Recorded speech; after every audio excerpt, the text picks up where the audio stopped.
Hello అండి. ఇంకో వీడియోతో వచ్చేసాను మీ ముందుకి ఈరోజు. అదేమంటే గారెలు అనమాట. సో మీలో ఎంతమంది ఇలా కవర్ కానీ కవర్ లేదంటే ఏదైనా చిన్న ప్లేట్ కానీ ఆయిల్ రాసి పెట్టుకొని గారె దాని మీద వేసి తీసి వేయకుండా ఒక్క చేత్తోనే ఇలా మీలో ఎంతమంది గారెలు వేస్తారు కామెంట్ చేయండి. నాకైతే ఈజీగానే అనిపిస్తుంది, అంత కష్టం అనిపించదు అనమాట. అంటే బ్యాటర్ కరెక్ట్గా కన్సిస్టెన్సీ మనం రెడీ చేసి పెట్టుకున్నామంటే ఒక చేత్తోనే ఈజీగా సింపుల్గా వేసేయచ్చు అనమాట.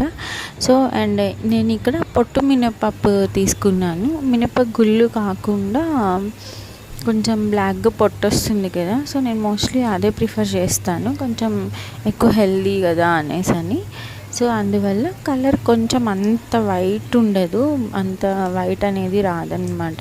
అండ్ మొత్తం పొట్టు కూడా వేయము. అది యూజ్ చేసే వాళ్ళకైతే పొట్టు మినపప్పు గురించి తెలిసిన వాళ్ళకైతే ఓకే, అర్థమవుతుంది. సో ఇక్కడ వన్ సైడ్ బాగా మంచిగా పర్ఫెక్ట్గా రోస్ట్ అయిపోయిన తర్వాత సెకండ్ సైడ్ టిల్ చేసుకుంటాను అనమాట నేను. సో ఇక్కడ మధ్యలో హోల్ ఉంటుంది కదా, అందులో నుంచి ఆయిల్ పైకి వస్తూ ఉంటుంది అనమాట. సో అది రావడం తగ్గిపోయింది, ఆగిపోయింది అన్నప్పుడు మనకి గారె వన్ సైడ్ వేగిపోయినట్టు. సో అదొక గుడ్డి గుర్తులాగా అనమాట. సో వన్ సైడ్ గారెలు మంచిగా రోస్ట్ అయిపోయినాయి, ఇంకొక సెకండ్ సైడ్ కూడా తీసుకుంటున్నాను అనమాట. సో దీనికి కాంబినేషన్ జనరల్గా నాన్ వెజ్ తినే వాళ్ళైతే చికెన్ కర్రీ, ఎస్పెషల్లీ నాటుకోడి కర్రీ అలా ప్రిఫర్ చేస్తారు. మనం చట్నీ అలా చేసుకున్న ఏదైనా రోటి పచ్చడితో కూడా చాలా బాగుంటాయి అన్నమాట.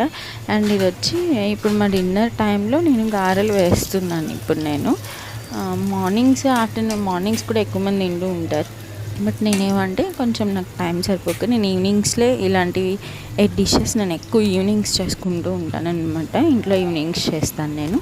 సో ఇక్కడ గారెలు అయితే బాగా రెడీ అయిపోయినాయి. పైన క్రిస్పీగా, పైన లోపల మెత్తగా గుల్లగా చాలా బాగుంటాయి అన్నమాట.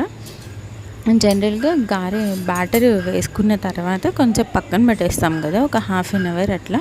అలా అయితే ఏమంటే మీకు వన్స్ రోస్ట్ అయిన తర్వాత గట్టిగా అయిపోకుండా పైన క్రిస్పీగా లోపల గుల్లగా మెత్తగా అలానే ఉంటుందన్నమాట ఎంత టైం అయినా కూడా. అలా అప్పటికప్పుడు వేసేసారు. అండ్ బ్యాటర్ వేసేటప్పుడు మరీ గట్టిగా రుబ్బారు అంటే గట్టిగా వస్తాయి గారెలు అనేవి. సో ఇక్కడ ఏమంటే ఒక గారె పక్కకు తీసి నేను మా బేబీ కోసం నెయ్యి కూడా వేస్తున్నాను అనమాట. జనరల్గా నేను ఇందులో కొంచెం సాంబారు విత్ గారె కూడా పెడుతూ ఉంటాను, బట్ ఇప్పుడు సాంబార్ లేదు. సో ఫైనల్గా రెడీ అయిపోయింది నా గారెలన్నీ కూడాను.